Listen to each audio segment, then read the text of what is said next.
حضرت طلحہ بن عبید اللہ رضی اللہ تعالیٰ عنہ نبی کریم صلی اللہ علیہ وآلہ وسلم کی بارگاہ میں حاضر ہو کر عرض کرتے ہیں، یا رسول اللہ صلی اللہ علیہ وسلم، میں نے خواب میں 2 صحابہ کو دیکھا۔ محترم احبہ، یہ وہ 2 صحابہ ہیں جو ایک ہی دن میں ایمان لائے تھے۔ ان میں سے ایک صحابی اپنی عبادات، تقوی اور دینی خدمات کے حوالے سے دوسرے صحابی کی بنسبت زیادہ مشہور تھے اور وہ شہید بھی ہوئے تھے، اور یہ دوسرے صحابی سے 1 سال قبل جام شہادت نوش فرما چکے تھے، اور دوسرے صحابی کا انتقال 1 سال بعد ہوتا ہے اور وہ شہید بھی نہیں ہیں۔ حضرت طلحہ بن عبید اللہ رضی اللہ تعالیٰ عنہ عرض کرتے ہیں کہ یا رسول اللہ صلی اللہ علیہ وسلم، میں خواب میں دیکھتا ہوں کہ میں جنت کے دروازوں کے سامنے کھڑا ہوں، اور یہ دونوں صحابہ جو ایک ہی دن ایمان لائے تھے یہ بھی وہاں موجود ہیں۔ پھر ایک فرشتہ جنت سے آتا ہے اور وہ صحابی جن کا انتقال 1 سال بعد ہوا، جو شہید بھی نہیں ہیں اور تقوی اور پرہیزگاری کے حوالے سے پہلے صحابی جیسی شہرت بھی نہیں رکھتے، لیکن عجیب بات یہ ہے کہ یہ فرشتہ آتا ہے اور ان دوسرے صحابی کو جنت میں پہلے داخل کرتا ہے، اور پھر ان کے بعد واپس آ کر اس شہید صحابی کو جنت میں داخل کرتا ہے، اور پھر یہ فرشتہ تیسری مرتبہ آ کر مجھے کہتا ہے، یعنی حضرت طلحہ رضی اللہ تعالیٰ عنہ سے فرماتا ہے کہ آپ واپس چلے جائیں، ابھی آپ کا وقت نہیں آیا۔ یا رسول اللہ صلی اللہ علیہ وسلم، یہ دونوں صحابی ایک ہی دن ایمان لائے تھے، لیکن 1 سال پہلے انتقال کرنے والے صحابی جو اپنی عبادات اور تقوی کے حوالے سے مشہور بھی ہیں اور شہید بھی ہیں، انہیں جنت میں بعد میں داخل کیا جاتا ہے، اور 1 سال بعد پردہ فرمانے والے دوسرے صحابی جو کہ شہید بھی نہیں ہیں یہ جنت میں پہلے چلے جاتے ہیں۔ کونین کے والی صلی اللہ علیہ وآلہ وسلم ارشاد فرماتے ہیں، الیس ھذا قد مکث بعد ھذا سنہ، وہ صحابی جو شہید نہیں ہوئے تھے کیا انہوں نے دنیا میں اس شہید صحابی سے 1 سال زیادہ نہیں پایا؟ حضرت طلحہ عرض کرتے ہیں، بلا، بات تو یہی ہے یا رسول اللہ صلی اللہ علیہ وسلم۔ نبی کریم صلی اللہ علیہ وآلہ وسلم نے ارشاد فرمایا، وَأَدْرَكَ رمضان۔ طلحہ غور تو کرو، جنہوں نے دنیا میں 1 سال زیادہ گزارا وہ شہید تو نہیں ہوئے، انہیں شہادت تو نہ ملی، لیکن انہیں ایک اور رمضان تو مل گیا نا۔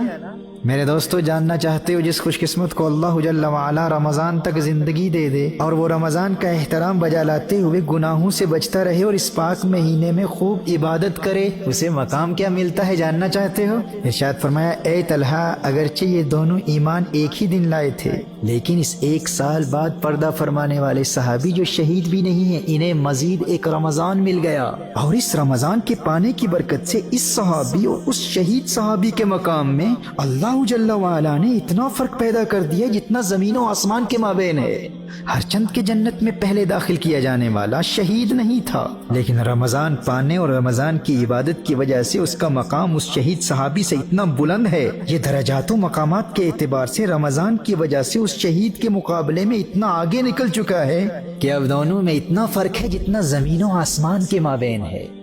دوستو، شکر ادا کرو اللہ جل وعلا کا، اس کریم مولا کا جس نے ہم گنہگاروں کو رمضان کریم ایک مرتبہ پھر عطا فرما دیا ہے۔ ناز کرو اپنی قسمت پر کہ اللہ کا یہ پیارا ایک مرتبہ پھر مہمان بن کر تمہارے گھروں میں آ چکا ہے، اسے ناراض نہ کرنا۔ گناہوں کے ارتکاب سے جھوٹ، غیبت، چغلی، لڑائی جھگڑے، کسی کا دل دکھانا، حرام دیکھنا، حرام سننا، حرام کہنا، موویز دیکھنا۔ اللہ کا مہمان گھر میں آیا ہوا ہے اور آپ موویز دیکھ رہے ہیں، ٹائم پاس کرنے کے لیے کمپیوٹر گیمز کھیل رہے ہیں۔ لغو گوئی، فحش کلامی، تکبر، ریا، والدین کی نافرمانی، آپسی نفرتیں اور ان جیسے گناہوں سے اللہ کا یہ مہمان بہت ناراض ہوتا ہے، اور اللہ نہ کرے الیاذ باللہ کہیں ایسا نہ ہو کہ یہ مہمان تمہاری زندگی میں آیا ہوا ہو اور تمہاری نماز قضا ہو جائے، تمہارا روزہ قضا ہو جائے۔ دوستو، اس کے جانے سے قبل اس پیارے مہمان کو راضی کر لو، معافی مانگ لو، اس سے توبہ کر لو اللہ کی بارگاہ میں۔ اور یہ راضی کیسے ہوتا ہے؟ اس پاک مہینے میں قرآن نازل ہوا تھا اور اس کا اور قرآن کا بڑا گہرا تعلق ہے۔ یہ قرآن کی تلاوت سن کر بہت خوش ہوا کرتا ہے، قرآن کی تلاوت بھی کرو، اور تحریک کنز الہدیٰ کے منہج کے مطابق قرآن کی تفسیر کا مطالعہ کر کے بھی اسے خوش کرتے رہو، اور درود و سلام کی کثرت سے بھی اسے خوش کرتے رہو۔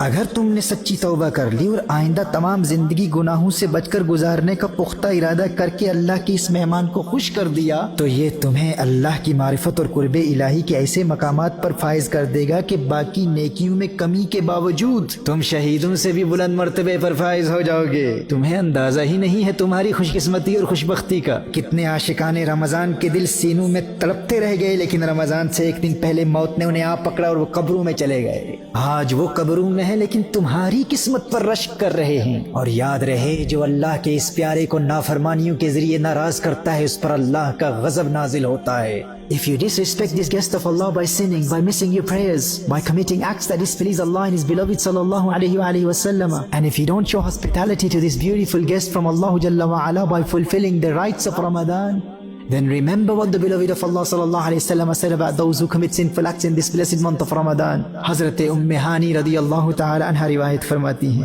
نبی کریم صلی اللہ علیہ وسلم نے اللہ کی نافرمانی اور گناہوں کے ذریعے اس مہمان کو ناراض کرنے والوں کا عذاب بیان فرماتے ہوئے ارشاد فرمایا، جس نے اس ماہ میں زنا کیا یا شراب پی تو آئندہ رمضان تک اللہ اور جتنے آسمانی فرشتے ہیں اس شخص پر لعنت کرتے ہیں، اور اگر یہ آئندہ ماہ رمضان کو پانے سے پہلے ہی مر گیا تو اس کے پاس کوئی ایسی نیکی نہ ہوگی جو اسے جہنم کی آگ سے بچا سکے۔ نبی کریم صلی اللہ علیہ وآلہ وسلم نے ارشاد فرمایا، تم ماہ رمضان کے معاملے میں ڈرو، کیونکہ جس طرح اس مہینے میں اور مہینوں کے مقابلے میں نیکیاں بڑھا دی جاتی ہیں، اسی طرح گناہوں کا بھی معاملہ ہے۔